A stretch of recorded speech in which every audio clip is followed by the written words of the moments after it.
ለሰዎች ሁሉ ያለ ልዩነት በዘር በቀለም በጾታ በእድሜ ክልል በትምህርት ደረጃ በሀብት ደረጃቸው ያለ ምንም ልዩነት ስጦታውን ያዘጋጃሉ ይጠቀልሉትና ምን ይሉትና ከዛ የሆነ ቦታ ይሰውሩታል። ለፍተ ጥረ ግረ ሁሉ ያን ስጦታ እንድታገኝ ማለት ነው። በመንፈሳዊ ዓለም ላይ የመንግስት ለውጥ አደረገ። የሃይማኖት ለውጥ አይደለም ያደረግነው እኮ አይደለ?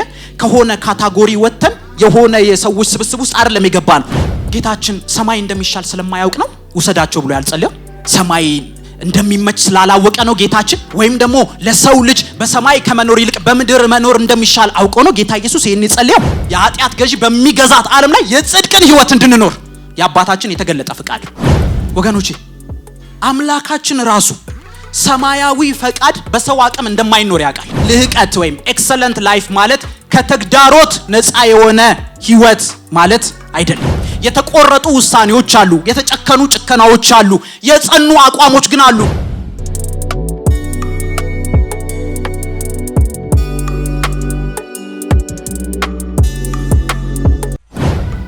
በክርስቶስ ኢየሱስ በእውነተኛ መንፈሳዊ ህይወት እግዚአብሔርን እየመሰሉ ሊኖሩ የሚወዱ በእርግጥም ምን ይላሉ? ይሰደዳሉ። ኤክሰለንት ላይፍ ስንል ቻሌንጅ ፍሪ የሆነ ላይፍ በዓለም ይጠብቀናል ማለት አይደለም። ከስደት ህይወት ውስጥ፣ ከመከራ ህይወት ውስጥ፣ ከመገፋት ህይወት ውስጥ፣ ዓለም ጀርባዋን ከምትሰጥበት ህይወት ውስጥ ነው ኤክሰለንት ላይፍ። እግዚአብሔር ክንዱ ማትሰበሰብበት፣ ክንዱ ማታጥርበት፣ ከመስራት እግዚአብሔር አምላክ ሁል ጊዜ ለስራ በተጠንቀቅ የሚቆምበት አንድ ሳይድ አለ። እውነተኛ መንፈሳዊ ህይወት። የዘመን መክፋትን እያየን ተስፋ እንዳንቆርጥ፣ እንደው ይቻል ይሆን በዚህ ዘመን ነው ማለት ሳያመቻምቹ መኖር። ከተጽዕኖ ነፃ የሆነ ህይወት ሳይሆን በተጽዕኖ ላይ የሚገለጥ ህይወት።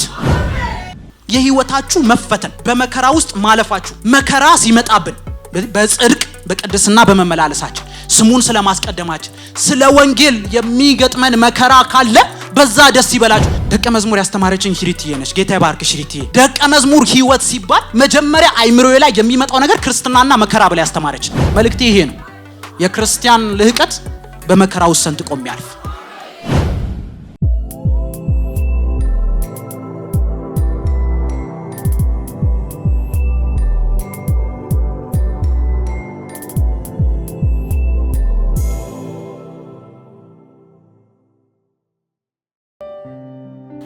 የአምላካችን የእግዚአብሔር ስም የተባረከ ይሁን።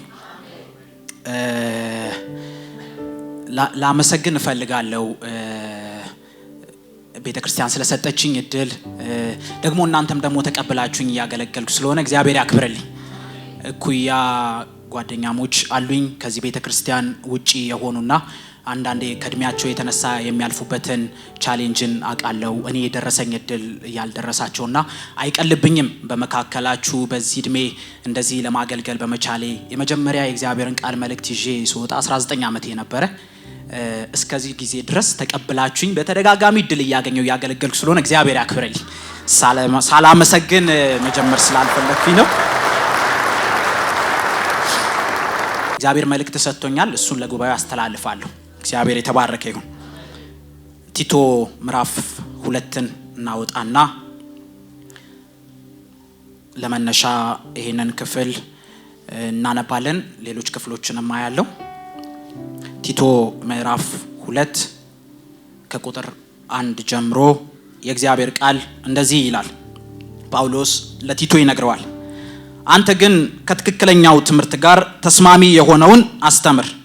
አረጋውያን ጭምቶች የተከበሩ ራሳቸውን የሚገዙና በእምነት በፍቅርና በትዕግስት ጤናማነት ያላቸው እንዲሆኑ ምከራቸው። እንዲሁም አሮጊቶች በአኗኗራቸው የተከበሩ እንዲሆኑ በጎ የሆነውን የሚያስተምሩ እንጂ የሰው ስም የሚያጠፉ ወይም በወይን ጠጅ ሱስ የተጠመዱ እንዳይሆኑ አስተምራቸው። እንዲህ ከሆኑ ወጣት ሴቶች ባሎቻቸውንና ልጆቻቸውን እንዲወዱ ማስተማር ይችላሉ። የእግዚአብሔር ቃል በማንም ዘንድ እንዳይሰደብ ራሳቸውን የሚገዙና ንጹሃን በቤት ውስጥ በስራ የተጠመዱ ቸሮች ለባሎቻቸው የሚገዙ እንዲሆኑ ያስተምሯቸው። እንዲሁም ወጣት ወንዶች ራሳቸውን እንዲገዙ ምከራቸው። በማንኛውም ነገር መልካም የሆነውን ነገር በማድረግ ራስህን አርአያ አድርገህ አቅርብላቸው። በምታስተምራቸውም ትምህርት ጭምተኝነትን፣ ቁም ነገረኝነትን፣ የማይነቀፍ ጤናማ አነጋገርንም አሳይ።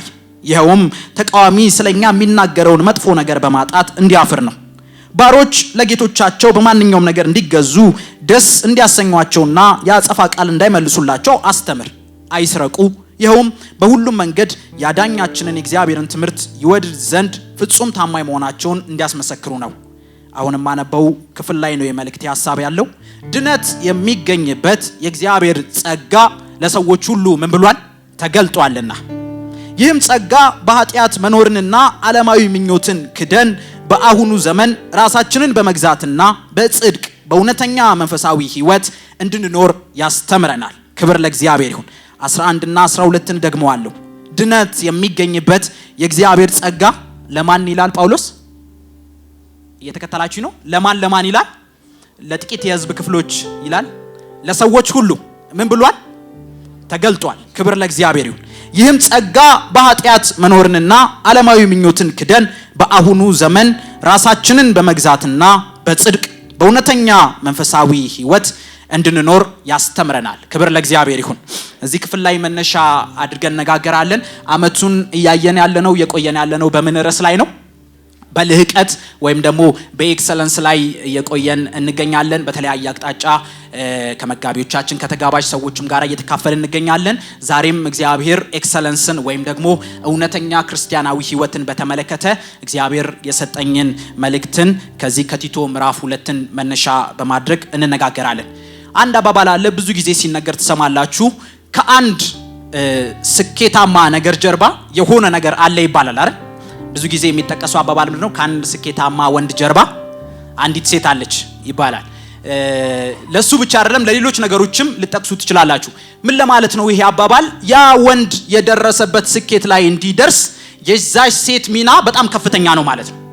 አንድም ይሄ ነው። ሁለትም ደግሞ የዛን ወንድ ወይም ደግሞ በሌላም አቅጣጫ ምሳሌው ሲጠቀስ ብሰሙ የዛ ሰክሰስፉል ተብሎ የተጠቀሰውን ሰው ጀርባውን ብታጠኑ የማታጡት አንድ አካል አለ፣ ከጀርባ አለ የሚባለው ያ ነው ማለት ነው። ምሳሌው ግልጽ ነው። ለተለያየ ምሳሌ ልትጠቀሙ ትችላላችሁ። ከሆነ ነገር ጀርባ አንድ ሰው አለ። ከአንድ ስኬታማ ወንድ ጀርባ አንዲት ሴት አለች ማለት የዛን ወንድ የኋላ ታሪኩን ብታጠኑ የዛን ሰው ሕይወት ብትመረምሩ የማታጡት አንድና አንድ ነገር ያቺን ሴት አታጧትም ነው በምሳሌው። ዛሬ አንድ የላቀ ሰው አንድ በጌታ ሆኖ በክርስቶስ ሆኖ ደቀ መዝሙር ሆኖ የላቀን ሰው ሕይወቱን ብናጠና ከጀርባው የማናጣውን አንድ ነገር እግዚአብሔር ዛሬ ያስተምረናል። ክብር ለእግዚአብሔር ይሁን። ክብር ለእግዚአብሔር ይሁን። ያንን ክፍል አብረን እናያለን። ቁጥር 11 ላይ ጳውሎስ ለጢሞቴዎስ እንደዚህ አድርግ ፓስቶራል ተብለው በግል ለአንድ ፐርሰን ከተጻፉ መልእክቶች መካከል እንደ ጢሞቴዎስ ካሉት መካከል አንዱ የቲቶ መጽሐፍ ነውና ከላይ ያሉትን እንደዚህ አድርግ እንደዚህ ምከራቸው፣ በተለያየ የእድሜ ክፍል ውስጥ ያሉትን በቤተ ክርስቲያኑን እንደዚህ ይሁን ይልና ቁጥር 11 ላይ ስንደርስ መዳናችን ስለተገኘበት የቆምንበት ግራውንድ ድነታችን አሁን ላይ ያለንበት ነገር እንዴት እንደመጣ ለቲቶ ይነግረዋል። ምን ይለዋል? ድነት የሚገኝበት የእግዚአብሔር ጸጋ ለሰዎች ሁሉ ምን ብሏል? ለሰዎች ሁሉ ምን ብሏል? ተገልጧል። ምን የሚገኝበት? ድነት የሚገኝበት የእግዚአብሔር ጸጋ ያለ ልዩነት ለምን ሁሉ ለሰዎች ሁሉ ምን ብሏል? ተገልጧል። ክብር ለእግዚአብሔር ይሁን። ድነት የሚገኝበት። ስለዚህ ሰው ድነትን ሲፈልግ ሌላ ቦታ ከፈለገ አያገኘውም። ለቲቶ የሚነግረው ነገር በየትኛውም የእድሜ ክፍል ያሉ ለሰዎች ሁሉ ያለ ልዩነት በዘር፣ በቀለም፣ በጾታ፣ በእድሜ ክልል፣ በትምህርት ደረጃ፣ በሀብት ደረጃቸው ያለ ምንም ልዩነት ሰዎች ድነትን ከፈለጉት አንድ ቦታ ላይ መፈለግ አለባቸው። የት? የእግዚአብሔር ጸጋ ውስጥ። ክብር ለእግዚአብሔር ይሁን። የእግዚአብሔር ጸጋ ውስጥ ድነትን የሚፈልግ ሰው ያለ ምንም ቅድመ ሁኔታ ማነሽ ተብሎ ሳይጠይቅ በእግዚአብሔር ጸጋ ውስጥ ድነትን የሚፈልግ ሰው ያገኛታል። ክብር ለእግዚአብሔር ይሁን። በጣም የሚገርመው ነገር ደግሞ ቃላቶች ላይ አንዳንድ ጌታ ያስቆየኛልና እንደዚህ ሜዲቴት ሳደርግ የእግዚአብሔርን ቃላቶች ላይ ይቆያሉና ድነት የሚገኝበት የእግዚአብሔር ጸጋ የሆነ ቦታ ተሰውሯል ይላል። ምን ብሏል ይላል? ተገልጧል። ክብር ለእግዚአብሔር ይሁን። አንዳንድ ሰዎች ስጦታን ያዘጋጁና በተለያየ ሀገር ያሉትን ልማዶች ካያችሁ ስጦታውን ያዘጋጃሉ፣ ይጠቀልሉትና ምን ይሉትና ከዛ የሆነ ቦታ ይሰውሩታል። ለፍተ ምን ብለ ጥረ ግረ ሁሉ ያን ስጦታ እንድታገኝ ማለት ነው። ሊሰጡ እኮ ፈቃደኞች ናቸው፣ ግን በቀላሉ እንዳታገኝ እንደ ጌምም ልታዩት ይችላልላችሁ። ምሳሌውን ውሰዱልኝ። ጠቅልለው አዘጋጅተው ምን ይወዳል ብለው አዘጋጅተው ሁሉ የሆነ ክፍል ቆልፈው ያለፏል። በቀላሉ እንዳታገኘው ፈልገ ምን እግዚአብሔር ሰዎች ሁሉ በልጁ በክርስቶስ ኢየሱስ ድነትን እንዲያገኙ በክርስቶስ ኢየሱስ ስራውን ሁሉ ጨረሰውና ገለጠው። ክብር ለእግዚአብሔር ይሁን። ስጦታውን አዘጋጀና የሚጠበቀውን ሁሉ ጨርሶ ካንተ ምንም አይጠበቅም። ምን ያዘጋጀውን ልጸጋው ፈልገው ፊት ለፊት ታገኘዋለህ። ክብር ለእግዚአብሔር ይሁን። የዳንበት አዳዳን እንደዚህ አይደለ? ስራ የተጠየቀ ሰው ስለመዳኑ ተራራ እንዲወጣ ዋጋ እንዲከፍል የሆነ ነገር ኮንትሪቢዩት እንዲያደርግ የተጠየቀ ሰው በሞኝነት በእግዚአብሔር ጸጋ የተገለጠውን ድነት ተቀበልን፣ የዘላለም ሕይወት አገኘን። ክብር ለእግዚአብሔር ይሁን። እንደዚህ ነው የዳን ነው። የእግዚአብሔር አምላካችን ስም የተባረከ ይሁን። አንዳንዴ ሰዎች ዋጋ ያልከፈልንበት ነገር ሳክሪፋይስ ያላረግንበት ነገር ከሆነ ከመታመማችን ያልወጣ ነገር ሲሆን ይቀልብንና ወገኖቻችን ብዙ ዋጋን ለመክፈል ይጣጣራሉ እንጂ በክርስቶስ ኢየሱስ የተገለጠው ድነታችን በሞኝነት ለሚያምኑ በእግዚአብሔር ጸጋ ድነት ሆኗል። ክብር ለእግዚአብሔር ይሁን። እንደዚህ ነው የዳን ነው። ይህ ጸጋ ለሰዎች ሁሉ ምን ብሏል? ተገልጧል። እግዚአብሔር ሊሰውረው አልወደደም። ሰዎችን ሁሉ ሊያደክም በሆነ ነገር ውስጥ እንዲያልፉ አልወደደም። ልጁን ላከ። ለጽድቃችን የሚገባውን ነገር ሁሉ ጽድቅን ፈጽሞ በጽድቅ በመመላለስ ያባቱን ደስታ ፈጸመ። እዚህ የተገለጠ ጸጋ ውስጥ ድነትን ታገኛላችሁ ሲለን በሞኝነት አሜን ስንል የዘላለም ሕይወት አገኘ። ክብር ለእግዚአብሔር ይሁን። ስራችንን ሁሉ በመስቀል ላይ የጨረሰልን ምንም እንዳንጠየቅ ከእምነት ውጪ በጸጋ ውስጥ ያለውን ድነት እንድናገኝ ያደረገ ጌታችን የተባረከ ይሁን። ይሄ ጸጋ ለሰዎች ሁሉ ምን ብሏል ይላል ጳውሎስ? ተገልጧል። ስለዚህ ይሄ ጸጋ ምን ያልንበት ነው? የዳንበት ነው። ክብር ለእግዚአብሔር ይሁን። ይሄ ጸጋ የዳንበት ነው። ይህን እውነት በተቀበልን ጊዜ አንድ ከባድ የሆነ ነገር አለ። በመንፈሳዊ ዓለም ላይ የመንግስት ለውጥ አደረግን። ክብር ለእግዚአብሔር ይሁን። ጌታችን ኢየሱስ ክርስቶስ በፈጸመው ስራ ሁላችንም ስናምን በመንፈሳዊ ዓለም ላይ ከባድ ሽግግር ወደ መንግስቱ አፈለሰን አይደለም የሚለው? በመንፈሳዊ ዓለም ላይ የመንግስት ለውጥ አደረግን። የሃይማኖት ለውጥ አይደለም ያደረግነው እኮ አይደለ? ከሆነ ካታጎሪ ወጥተን የሆነ የሰዎች ስብስብ ውስጥ አይደለም የገባነው። የመንግስት ለውጥ እኮ ነው ያደረግነው። ከጨለማው ዓለም የብርሃኑን መንግስት ተቀላቀልን። ከሞት ወደ ዘላለም ሕይወት ተሻገርን። ድነትን በተቀበልን ጊዜ የሆነ ነገር መንፈሳዊ ፖዚሽናችን ከጨለማው ዓለም ወደ ብርሃኑ መንግስት ገባን። የመንግስት ለውጥ አድርገናል። ሌላ ቆላሲያስ ላይ የሚነግረን እንደዚህ ኤፌሶን ላይ የሚያነሳው ምንድነው? በክርስቶስ ኢየሱስ አማካኝነት በአብ ቀኝ አሁን በዚህ ሰዓት ተሰውረናል። ፊዚካሊ እኮ አሁን ኮይኖኒያ ቤተክርስቲያን ውስጥ ነው ያለነው፣ ቃል እየሰማን ነው። በመንፈስ ግን በክርስቶስ ኢየሱስ አማካኝነት በአብ ቀኝ ተሰውረናል። ክብር ለእግዚአብሔር ይሁን። ጌታችን በመጣ ወይም ደግሞ እኛ ስንሄድ ለዘላለም ከሱ ጋር አብረን እንኖራለን። ከድነታችን የተነሳ በአብ ቀኝ በክርስቶስ ኢየሱስ በልጁ አማካኝነት ተሰውረናል። ፊዚካሊ ግን በምድር ነው ያለነው። በሰውነት በአካል ስንመላለስ ወደ መልእክቴ እየገባሁኝ ነው። ፊዚካሊ ግን በአካል እየተመላለስን ነው አይደለ? እየተነካን እየተደራሰስን እዚሁ ምድር ላይ ነው ያለነው።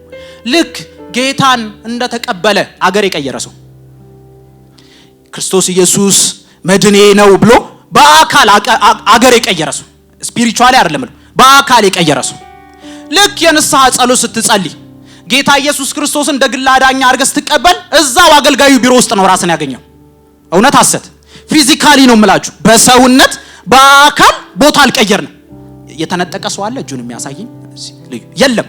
እዚህው ምድር ላይ ነው ያለነው አይደል? ጌታ ኢየሱስ ክርስቶስን እንደግል አዳኛችን አድርገን ስንቀበል በመንፈሳዊ ዓለም የመንግስት ለውጥ አደረገ።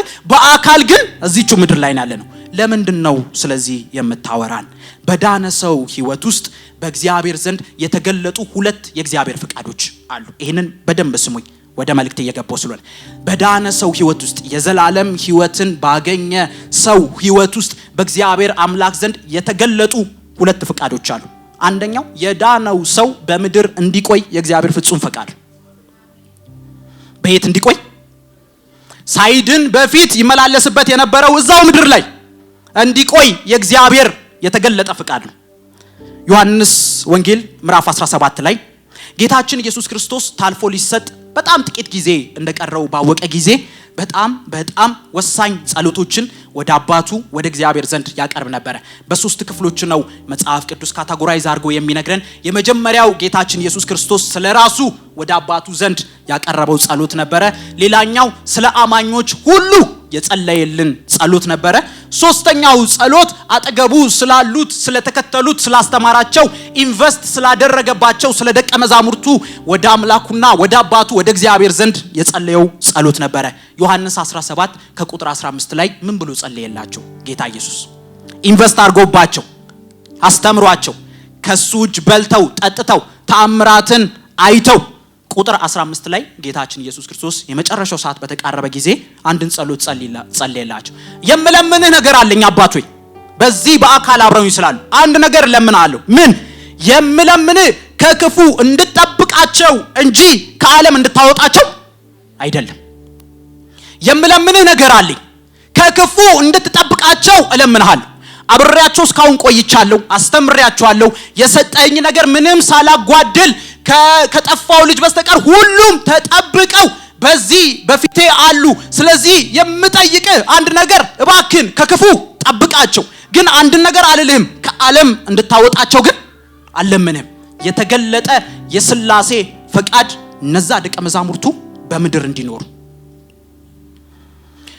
ጌታችን ሰማይ እንደሚሻል ስለማያውቅ ነው ውሰዳቸው ብሎ ያልጸለየው። ሰማይ እንደሚመች ስላላወቀ ነው ጌታችን። ወይም ደግሞ ለሰው ልጅ በሰማይ ከመኖር ይልቅ በምድር መኖር እንደሚሻል አውቆ ነው ጌታ ኢየሱስ ይሄን የጸለየው። አንዳንድ ጊዜ ሰዎች ስለማያውቁት ነገር ሲናገሩ ይስቱ ይሆናል። ሲያነጻጽሩ ሲመርጡ የተሻለውን ትተው የባሰውን ነገር ሊመርጡ ይችላሉ። ጌታችን ይሄ ጠፍቶት ነው እንዴ? ለደቀ መዛሙርቱ በእውነት በምድር መኖር በሰማይ ከመኖር ይልቅ የሚሻል ሆኖ ነው? በጭራሽ። ሰማይ እንደሚሻል እያወቀ ጌታችን በምድር እንዲቆዩ ለምንሃለሁ አለው። በምድር ከሚገጥማቸው ነገር በላይ ከየትኛው መልካም ነገር በሰማይ የከበረ ነገር እንዳለ እያወቀ የጌታችን ጸሎት ግን በምድር እንዲቆዩ ነበር። ለምን? እዚሁ ትቆያላችሁ፣ እኔ ልሄድ ነው፣ አስተምሬያችኋለሁ። አስቡት ምን ያክል ጊዜ እንደተከተሉት፣ ምን ያክል ተስፋ ያደርጉት እንደነበር። እንኳን በዚህ ሞመንት ይቀርና ጌታ ኢየሱስ ክርስቶስ እኮ ሊያርግ እስከ ተዘጋጀበት ጊዜ ድረስ ስለ ጌታ ኢየሱስ የነበራቸው አመለካከት መጥቶ ከሮማውያን ግዛት ነፃ ያወጣናል እያስተማራቸው ኢንቨስት እያደረገባቸው ሚሽንን ሊሰጣቸው እያለ እነሱ የሚጠባበቁት መሲህ ምንድነው? የሮምን መንግስት የሚገለብጥላቸው ከባርነት ነፃ የሚያወጣቸው ሊያርግ እስከ ደረሰበት ጊዜ ድረስ መንፈስ ቅዱስን እስኪሞሉ ድረስ የሚያስቡት መንግስት ለእስራኤል መቼ ተመልሳል። እንኳን በዚህ ሞመንት ይቀርና ግን እንደዚህ ተከትለውት ጌታ የጸለየው ጸሎት ምንድነው? በምድር ከክፉ እንድትጠብቃቸው እንጂ ከዓለም እንድታወጣቸው አልለምንህም። ሌላ ሁለተኛ፣ አንደኛ የተገለጠ እግዚአብሔር ፍቃድ ሰዎች ጌታን አውቀው በምድር እንዲኖሩ። ሁለተኛው ደግሞ በጣም የሚገርመው ደግሞ በምድር ደግሞ እንደፈለጉ እንዲኖሩ ሳይሆን በምድር ደግሞ ሰማያዊ ህይወት እንዲኖሩ እግዚአብሔር ፍቃድ። አልተስማማችሁ? በምድር እንደፈለግን እንድንመላለስ አይደለም። በምድር እየኖረን ሰማያዊ ህይወት እንድንኖር የእግዚአብሔር የተገለጠ ፍቃድ። ምን አይነት ህይወት እንድኖር ነው ፈቃድ? ዲቴሉን ምናልባት አቅጣጫውን ይጸለያል እንጂ እንዳንተ ፈቃድ እንድኖር ነው እንዴ ተብሎ አይጸለይም። የተገለጠ የእግዚአብሔር ፍቃድ በምድር ሰማያዊ ህይወት፣ በምድር እግዚአብሔርን የሚያከብር ህይወት እንድንኖር የአባታችን የተገለጠ ፍቃድ። በዓለም እየኖርን ግን በዓለም ሳንዋጥ እንድንኖር ክብር ለእግዚአብሔር ይሁን። ጌታችን ራሱ ጸልዮላቸዋል። እኔ ከዓለም አይደለሁምና እነሱም ከዓለም አይደሉም። ስለዚህ በዓለም እንዲኖሩ ስለምን እንዲዋጡ አይደለም። ኖ ሶርሳቸው ካንተ ዘንድ ነው። ሶርሳቸው ከሰማይ ነው። ግን ፊዚካሊ ግን በምድር እንዲኖሩ እንዴት? በጨለማው ዓለም ውስጥ ብርሃንን እየገለጡ፣ በአጭበርባሪ ዓለም ውስጥ በእውነት እየተመላለሱ፣ ጽድቅን በሚያመቻምች ምድር ውስጥ ጽድቅን ሳያመቻምቹ፣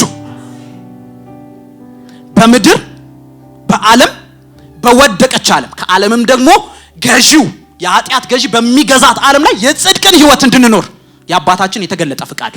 ክብር ለእግዚአብሔር ይሁን። በጨለማ ዓለም ላይ የተመላለስን ግን ብርሃንን እየፈነጠቀን እንድንኖር፣ ጨለማው ሳይውጠን እንድንኖር፣ በኃጢአት የወደቀ ዓለም ውስጥ በጽድቅና በቅድስና እንድንኖር የአባታችን የተገለጠ ፍቃድ።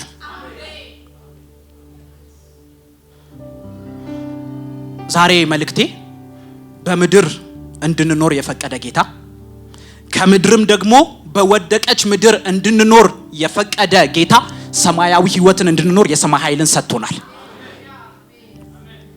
ዛሬ ስለዚህ ነው የምናገረው። በምድር ሰማያዊ ህይወት እንድንኖር የሚያስችል የሰማይ ኃይል ተቀብለናል።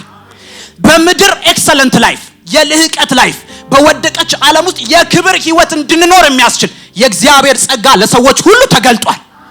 ክብር ለእግዚአብሔር ይሁን። ክብር ለእግዚአብሔር ይሁን። ቁጥር 12 ላይ ይህም ጸጋ፣ የትኛው ጸጋ? ሰዎች ሁሉ መዳንን እንዲያገኙ የተገለጠው ይህ ጸጋ በኃጢአት መኖርንና ዓለማዊ ምኞትን ክደን በአሁኑ ዘመን ራሳችንን በመግዛትና በጽድቅ በእውነተኛ መንፈሳዊ ህይወት እንድንኖር ያስተምረናል። ክብር ለእግዚአብሔር ይሁን። የቱ ጸጋ? ያው ያዳንን ጸጋ፣ ለድነታችን ቤዞት ያገኘንበት ያው ጸጋ፣ ድነታችንን የተቀበልንበት ያው ጸጋ በዚህ በመጨረሻው ዘመን ደግሞ እንዴት እንድንኖር ያስተምረናል። ክብር ለእግዚአብሔር ይሁን። የተገለጠ የሰማይ ኃይል አለ። የተለቀቀ የሰማይ ኃይል አለ። በምድር ቅዱሳን የሰማይን ፈቃድ እንዲኖሩ የሚያደርግ፣ በወደቀች ምድር የከበረን ህይወት እንዲኖሩ የሚያስችል የእግዚአብሔር ኃይል ለሰዎች ሁሉ ተገልጧል። ክብር ለእግዚአብሔር ይሁን። ወገኖቼ አምላካችን ራሱ ሰማያዊ ፈቃድ በሰው አቅም እንደማይኖር ያውቃል። ሰማያዊ የሥላሴ ፈቃድ፣ የእግዚአብሔር አብ፣ የእግዚአብሔር ወልድ፣ የእግዚአብሔር መንፈስ ቅዱስ ፈቃድ በሰዎች አቅም በምድር ላይ እንደማይገለጥ ራሱ እግዚአብሔር ያውቃል።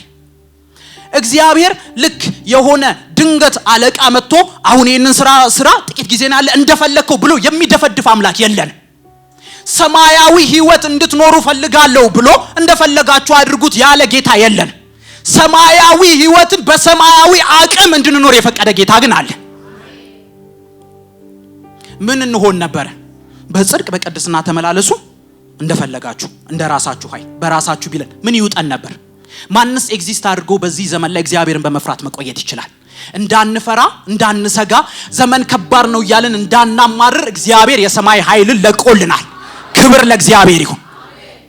የልህቀት ህይወት ውስጥ በአንድ ክርስቲያን የላቀ ህይወት ውስጥ ብትፈትሹት በምንም ምክንያት የማታጡት ነገር የተገለጠ የእግዚአብሔር ኃይል።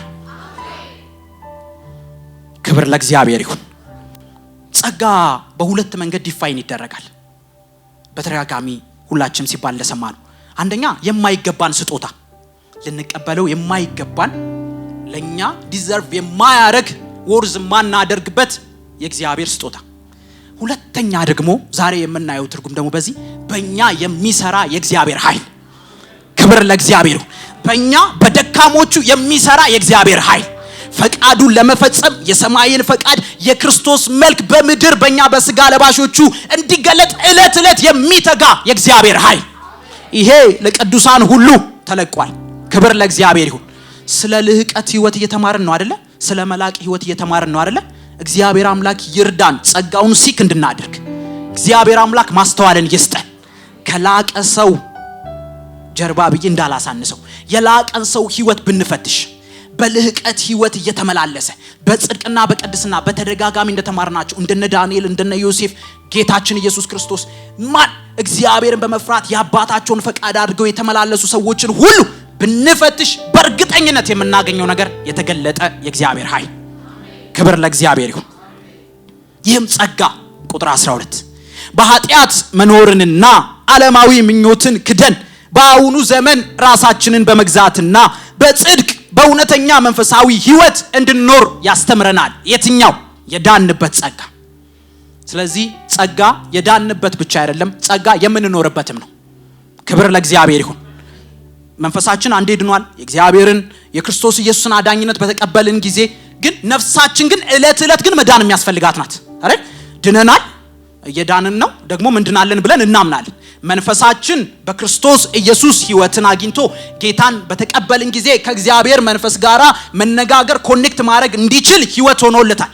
ስጋችን በክርስቶስ ኢየሱስ ዳግመኛ መምጣት ይሄ የሚበሰብሰው ስጋ የማይበሰብሰውን ሊለብስ፣ ኃጢአት የሚስበው የማይስበውን ሊለብስ፣ አሮጌው አዲሱ ሊለብስ በጌታችን መምጣት ጊዜ ይቀየራል። ነፍሳችን ግን ዕለት ዕለት መዳኗ የሚፈጸም ነው። ከዚህ ዓለም ስበት ካለው ከሚታየው ነገር ሁሉ ዕለት ዕለት ልንናጠቃት ያስፈልገናል። ለዛ የሚያስፈልግ የእግዚአብሔር ጸጋ ተለቆልናል። ክብር ለእግዚአብሔር ይሁን። ይህ ጸጋ ተገልጧል። ይህ ጸጋ ተገልጧል። ሰውሮ እግዚአብሔር ደብቆ የሆነ ነገር ይህ ጸጋ ለቅዱሳን ሁሉ ተገልጧል። ክብር ለእግዚአብሔር ይሁን። ይህ ጸጋ ለቅዱሳን ሁሉ ተገልጧል። ኤክሰለንት ላይፍ እንድንኖር የሚያደርግ የልህቀት ህይወት እንድንኖር የሚያስችል የአብን ፈቃድ በምድር እንድንኖር የሚያስችል የእግዚአብሔር ጸጋ ተገልጦልናል። ክብር ለእግዚአብሔር ይሁን። ስለ ልህቀት ህይወት ስናስብ አንድ መሳት የሌለብንን ነገር እናገራለሁ። ልህቀት ማለት ምን ማለት አይደለም። እሱን አንድ ረገጥ አድርጌ ከዚህ በኋላ የምቆይበት ክፍል ስለሆነ ይሄን ያለ ልህቀት ማለት ምን ማለት አይደለም ትርጉሙ ያለው ነው። የልህቀት ከፓስተር ሳሚ ጋራ የልህቀትን መማር በጀመርንበት በዚህ ዓመት የመጀመሪያ ወራት አካባቢ ልህቀት ማለት ሁለት ነገር አይደለም ብሎን ነበር። የሚያስታውስ ሰው አለ? ልህቀት ማለት ሁለት ነገር አይደለም ብሎ በመጀመሪያዎቹ ሳምንታት ውስጥ ሁለት ነገር ነግሮ ነበር። አንደኛ ልህቀት ማለት ፐርፌክሽን አይደለም ብሎን ነበር ፓስተር ሳሚ ሲያካፍለን። ልህቀት ማለት ፐርፌክሽን ማለት አይደለም አንደኛ። ሁለተኛ ልህቀት ማለት ራሳችንን ከአገልጋዮች ጋራ እያስተያየን በፉክክር የምንኖረው ህይወት አይደለም ብሎን ነበር። አስታውሳችሁ?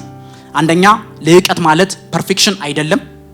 ሁለተኛ ራሳችንን ከሆኑ ሰዎች አጠገባችን ካሉ ሰዎች ጋር እያስተያየን እኔ የተሻልኩ አገልጋይ እኔ በቃ የምንለው ህይወት አይደለም ብሎን ነበር። ከፈለጋችሁ ከዛ ሶስተኛ በሉት ወይም አንደኛ ብላችሁ ጻፉት። ልህቀት ምን ማለት አይደለም። ልህቀት ምን ማለት አይደለም ወይም ልህቀት ያልሆነው ቻሌንጅ ፍሪ ላይፍ ማለት አይደለም። ከተጽዕኖ ነፃ የሆነ ህይወት ማለት አይደለም። ልህቀት ወይም ኤክሰለንት ላይፍ ማለት ከተግዳሮት ነፃ የሆነ ህይወት ማለት አይደለም። የልህቀት አመታችን ነው ስንል ምንም ተግዳሮት የማይገጥመን አመታችን ነው እያልን አይደለም። ዳጊ ምን እያልክ ነው? ዳንኤል 6 ላይ እኮ ስለዚህ ዳንኤል በዳሪዮስ ዘመነ መንግስትና በፋርሳዊው በቂሮስ ዘመነ መንግስት እኮ ሁሉ ኑሮው ተሳካለት ብላችሁ አስተምራችሁናል። አዎ በትክክል አስተምረናል። ያንን ልቃወም አልቆምኩም።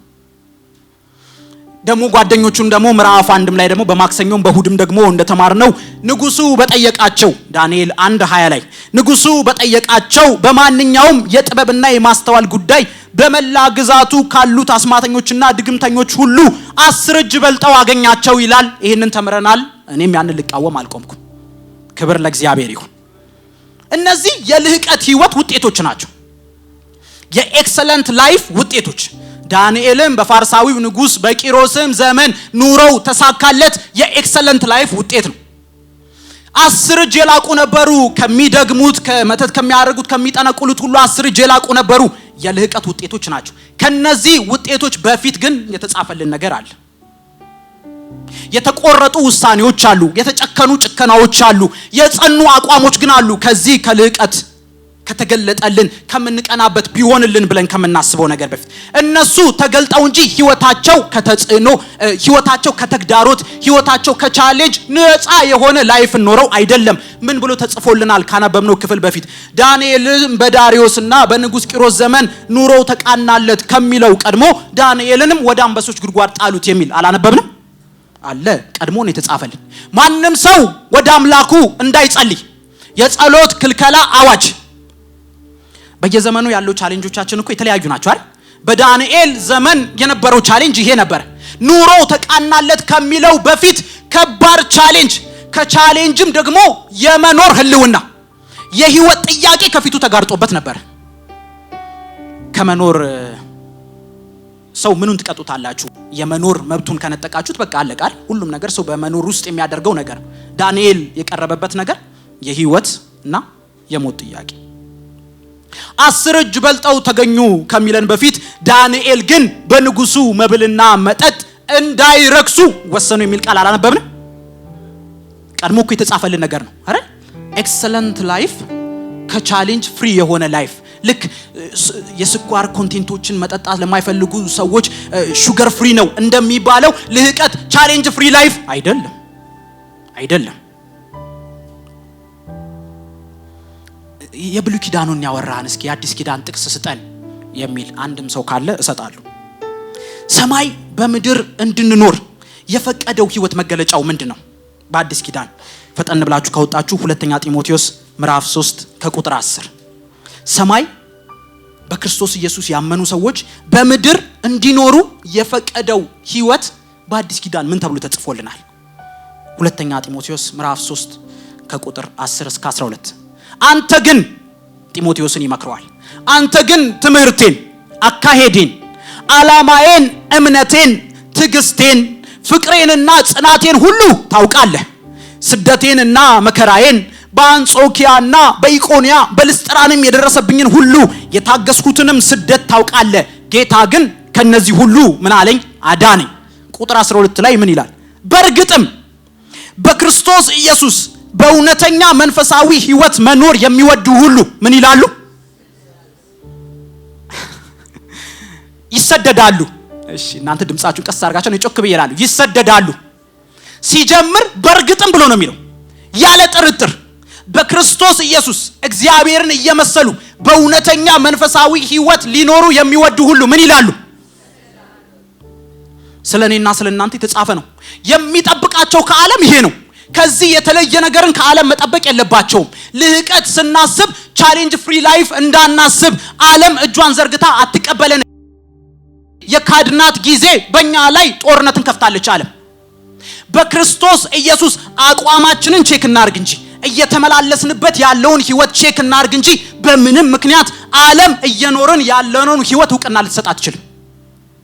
በክርስቶስ ኢየሱስ በእውነተኛ መንፈሳዊ ህይወት እግዚአብሔርን እየመሰሉ ሊኖሩ የሚወዱ በእርግጥም ምን ይላሉ? ይሰደዳሉ። ዳጊ እንደው እቺን ነገር ቶሎ ዘለላት የመከራ አልዘላትም፣ እንደውም እቆያለሁ።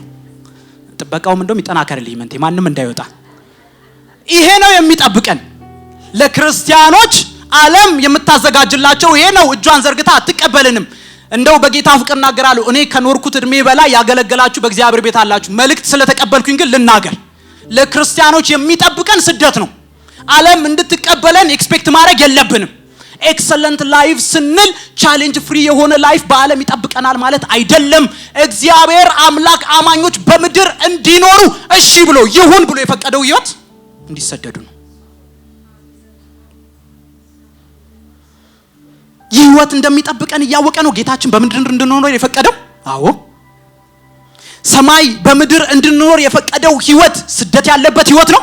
አዎ እና ከዚህ ህይወት ውስጥ ነው ወይ የልህቀት ህይወት የሚወጣው? አዎ ለዚህ የሚያስችል የሰማይ ኃይል ተለቆልናል። ከስደት ህይወት ውስጥ፣ ከመከራ ህይወት ውስጥ፣ ከመገፋት ህይወት ውስጥ፣ ዓለም ጀርባዋን ከምትሰጥበት ህይወት ውስጥ ነው ኤክሰለንት ላይፍ። አዎ እንዴት ይቻላል? የተገለጠ እግዚአብሔር ኃይል ተለቋል። የክርስትና ውበቱ በስደት ውስጥ መድመቁ አይደለ? በመከራ ውስጥ መድመቁ አይደለ? ክብር ለእግዚአብሔር ይሁን። ደቀ መዝሙር ያስተማረችኝ ሽሪትዬ ነች። ጌታ ይባርክ ሽሪትዬ። እኔንም የኔንም ባቾች ያሉትን ሁሉ ደቀ መዝሙር ህይወት ሲባል መጀመሪያ አይምሮዬ ላይ የሚመጣው ነገር ክርስትናና መከራ ብላ ያስተማረችን በእውነት ምነግራችሁ። ሁለተኛ ስለ ሳኦልና ስለ ዳዊት እግዚአብሔር ልብን ምን ያክል እንደሚፈልግ አስተምራለች። መጀመሪያ ግን የሚመጣብኝ ስለ መከራ ያስተማረችን ክፍል እንዴት መንፈስ ቅዱስ በሷ ውስጥ እንደሳለብን መከራ የክርስትና ውበት እንደሆነ በእውነት ነው የምላችሁ። ከዛ ጊዜ በፊት ስለ መከራ የነበረኝ መረዳት እንደዛ አልነበረም። መከራ በክርስትና ህይወት ውስጥ ያለ አንድ ክፍል፣ ልክ በቤታችሁ አንድ መኝታ ቤት ወይ ሽንት ቤት፣ ሳሎን፣ ኪችን ሊኖሩ እንደሚችሉ የክርስትና ህይወት የተገለጠ አንድ ክፍል መከራ። በክርስቲያን ህይወት ውስጥ የሚገለጥ ልህቀት እንዴት ይገለጣል? በዚህ ውስጥ የሚገለጥ የእግዚአብሔር ኃይል አለ። ክብር ለእግዚአብሔር ይሁን። ይህን ህይወት ነው የሚጠብቀን በምድር ስንመላለስ። በዚህ ህይወት ውስጥ ግን ጨለማ ሳይውጠው፣ አጭበርባሪነት ሳይውጠው፣ የመጨረሻው ዘመን ቻሌንጅ ሳይውጠው፣ የዘመኑ ክፋት ሁሉ ሳይውጠው፣ ሳይጫነው ሻይን አርጎ የሚወጣ ሰንጥቆ የሚወጣ እውነተኛ እግዚአብሔራዊ ህይወትን እንድንኖር የሰማይ ኃይል ተለቆልናል። ምድር እጇን ዘርግታ ስለምትቀበለን አይደለም የልህቀት ህይወት የምንኖረው። አጨብጭባ ስለምትቀበለን አይደለም። ሁሉ ከኛ ጎን ስለሚቆም አይደለም። ጳውሎስ እንዳለ አንዳንዶች ሁሉ ተለዩኝ፣ ጌታ ግን ከማጎን ከኔ ጎን ቆሞ አበረታኝ። እግዚአብሔር እውቅና የሚሰጠው ህይወት ሁሉ ጊዜ የሚገኝበት ያለ መከልከል መገኘቱን አቅርቦቱን ሁሉ የሚለቅበት የክርስትና ህይወት። ይህን ህይወት እንድንኖር ነው የተጠራ ነው። የክርስትና ህይወት ልህቀት ሁሉም ሰው ስለሚያጅበው አይደለም። በመከራ ውስጥ ግን ማለፍ የሚችል ህይወት ቢረገጡ የማይጨፈለቁ፣ ቢገደሉ የማይጠፉ፣ ቢሰደዱ የማይጠፉ ይልቁንም እየበዙ የሚሄዱበት የተጠራ ነው። ለእንደዚህ አይነት ህይወት ነው።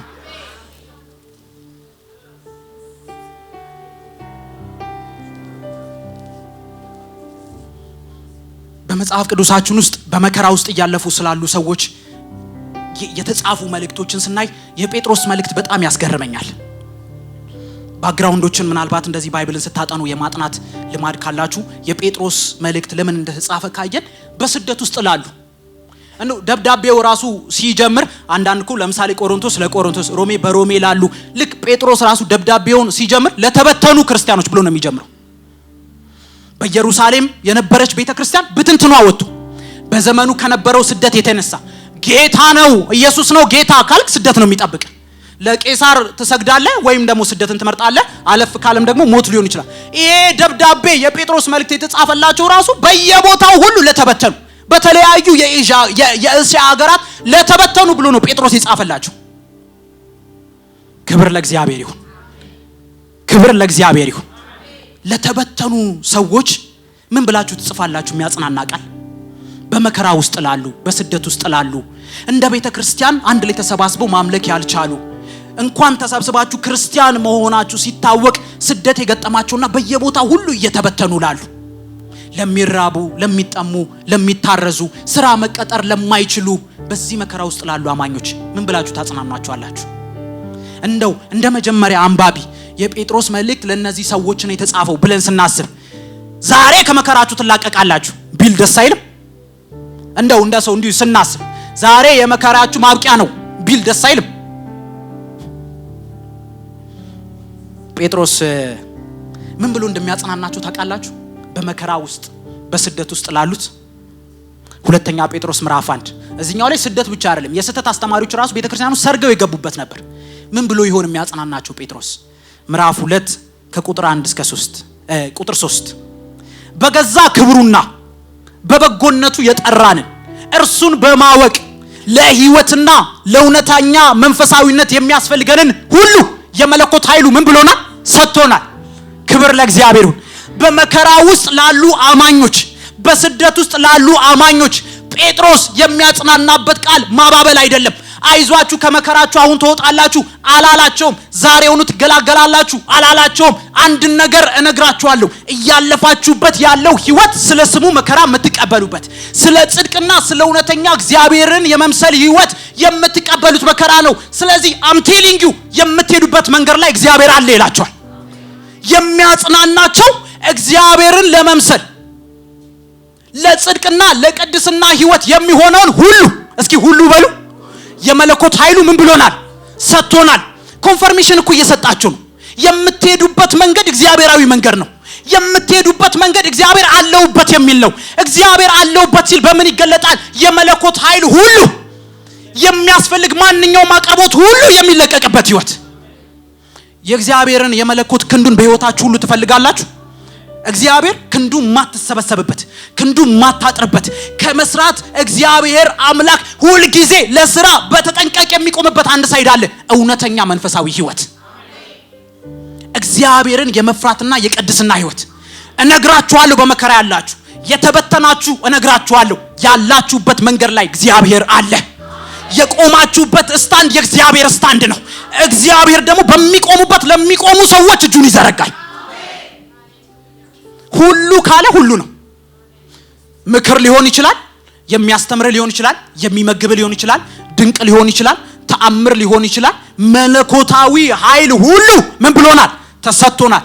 የሆነ ፊውቸር ተስፋም አይደለም የሚሰጣችሁ፣ ወደፊት ይሆናል አይደል? ኦሬዲ የሆነ ነገር ምን ተሰጥቶናል። ክብር ለእግዚአብሔር ይሁን። በእግዚአብሔር የመለኮታዊ ኃይል በጸጋው አቅርቦት ውስጥ ሰንጥቆ የሚወጣ ህይወት ነው የክርስቲያኖች የልቀት ህይወት። የዘመን መክፋትን እያየን ተስፋ እንዳንቆርጥ፣ እንደው ይቻል ይሆን በዚህ ዘመን ነው ማለት ሳያመቻምቹ መኖር፣ ሳይዋሹ መኖር፣ ልጆቼን ማሳደግ እችላለሁ፣ በንጽህና እየሰራሁ ቤተሰቤን መመገብ እችላለሁ፣ ማደግ እችላለሁ፣ ጸንቼ መቆም የምችልበት የሰማይ ኃይል ተለቆልኛል። ክብር ለእግዚአብሔር ይሁን። የሰማይ ኃይል፣ የሰማይ ፍቃድ በምድር የሰዎች አቅም የሚኖር ህይወት አይደለም። ፈቃዴ ይሄ ነው የምታደርጉበትም ይሄው ብሎ እግዚአብሔር ሰጥቶናል። ክብር ለኢየሱስ ይሁን። ክብር ለኢየሱስ ይሁን። እየጨረስኩ ነው። መልእክቴ ይሄ ነው። የክርስቲያን ልህቀት በመከራ ውስጥ ሰንጥቆ የሚያልፍ ከተጽዕኖ ነፃ የሆነ ህይወት ሳይሆን በተጽዕኖ ላይ የሚገለጥ ህይወት። ኤክሰለንት ላይፍ የልህቀት ህይወት ከተግዳሮትና ከመከራ ነፃ የሆነ ህይወት አይደለም። በተግዳሮትና በተጽዕኖ ላይ ገኖ የሚወጣ ህይወት ነው። መልእክቴ ይሄ ነው ዛሬ። ለዚህ ህይወት የሚያስችል ይህንን ህይወት መኖር የምንችልበት መለኮታዊ አቅርቦት አምላካችን ለቆልናል። የሰማይ ኃይል ይባላል። ለቅዱሳን ሁሉ የተለቀቀ ጸጋ። ይህን ህይወት መኖር የሚያስችል የሰማይ ኃይል ተለቆልናል። ተገልጧል ወገኖች፣ ተገልጧል። የሰማይ ኃይል አይዞህ የሚል የሚያበረታ ጨክን ልጄ፣ አለሁበት ውሳኔ ውስጥ፣ አለሁበት ጭከና ውስጥ፣ አለሁበት እንባህ ውስጥ፣ አለሁበት ለጽድቅ መጨከን፣ እኔን ለመምሰል መጨከን፣ አላመቻምችም ማለት ውስጥ አለሁበት የሚል የተገለጠ እግዚአብሔር ኃይል እንድንጸና የሚያደርግ መከራ ሲገጥመን አውጥቶ እግዚአብሔር መከራ የሌለበት ህይወት ውስጥ አያስገባንም። ጸንተን እንድናልፍ ግን ጸጋውን ይሰጠናል። ከኔ በላይ ኖራችኋል፣ ከመከራ አውጣኝ ተብሎ ይጸልያል። በመከራ ውስጥ ግን እንድናልፍ ግን እግዚአብሔር ጸጋውን ይሰጠናል። ተጽናኑ የሚለን ራሱ እኮ የህይወታችሁ መፈተን በመከራ ውስጥ ማለፋችሁ። ጧት ለወጣቶች እየነገርኳቸው ነበር። መከራ ሲመጣብን በጽድቅ በቅድስና በመመላለሳችን ስሙን ስለማስቀደማችን ስለ ወንጌል የሚገጥመን መከራ ካለ በዛ ደስ ይበላችሁ። በመከራ ደስ ይበል ተብሎ ይመከራል እንዴ?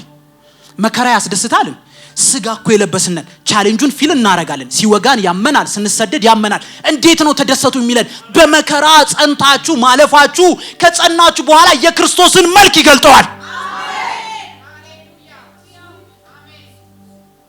አማኝ በክርስቶስ ጸንቶ ሲያልፍ መከራን ትዕግስት የሚባል የመንፈስ ፍሬ የክርስቶስ መልክ በምድር ላይ አባታችን የመጨረሻ የሚደሰትበት ነገር የልጁን መልክ ሲያይ፣ የልጁ መልክ እንዴት ይገለጣል? በመከራው ጸንቶ በማለፍ፣ በቻሌንጁ ጸንቶ በማለፍ። ስለዚህ አማኞች ሆይ በመከራችሁ ደስ ይበላችሁ። ለምን? የአብ ደስታ የሚፈጸምበት ነገር በእናንተ ህይወት እየተሰራ ነው። ለዚህ መጽናት የምትችሉ ደግሞ የሰማይ ኃይልን ለቅቅ ያለው ነው የሚለው እግዚአብሔር። በመከራ ውስጥ እያለፋችሁ ያላችሁ እንኳን ደስ አላችሁ። አያስብልም አይደል? በመከራ ውስጥ እያለፋችሁ ያላችሁ እንኳን ደስ አላችሁ። የክርስቶስ መልክ ሊገለጥበት ነው። የእግዚአብሔር ደስታ ሊገለጥበት ነው። የሱ ደስታ ደግሞ ለኛ ኃይላችን ነው። ክብር ለኢየሱስ ይሁን። ክብር ለኢየሱስ ይሁን። ምን ይውጠን ነበር በራሳችሁ ኑሩ ቢለን እንዴት እንሆን ነበር? በዚህ በመጨረሻ ዘመን እግዚአብሔር የሰማይ ኃይልን ባይለቅልን፣ እግዚአብሔር የመለኮቱን አቅርቦት ባይለቅልን፣ ዛሬ የምስራች አለኝ። የሰማይ ፈቃድ በምድር በስጋ ለባሾች እንዲገለጥ እግዚአብሔር የመለኮት አቅርቦቱን ለቆልናል። ክብር ለኢየሱስ ይሁን።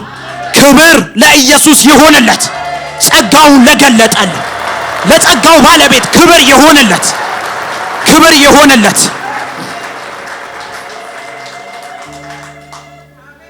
እንግዲያውስ ከአማኝ ምን ይጠበቃል? በክርስቶስ ያመንን ግን በስጋ በወደቀችው ዓለም ላይ እየኖርን ያለ ነው። የጸጋው ባለጠግነት በህይወታችን ሁሉ እንዲገለጥ እንናፍቅ። በእያንዳንዱ መውጣት መግባታችን የጸጋው ባለጠግነት የምድር ቆይታችንን ሁሉ እንዲቆጣጠረው እግዚአብሔርን ሁሉ ጊዜ እንለምን። እንጸልይ።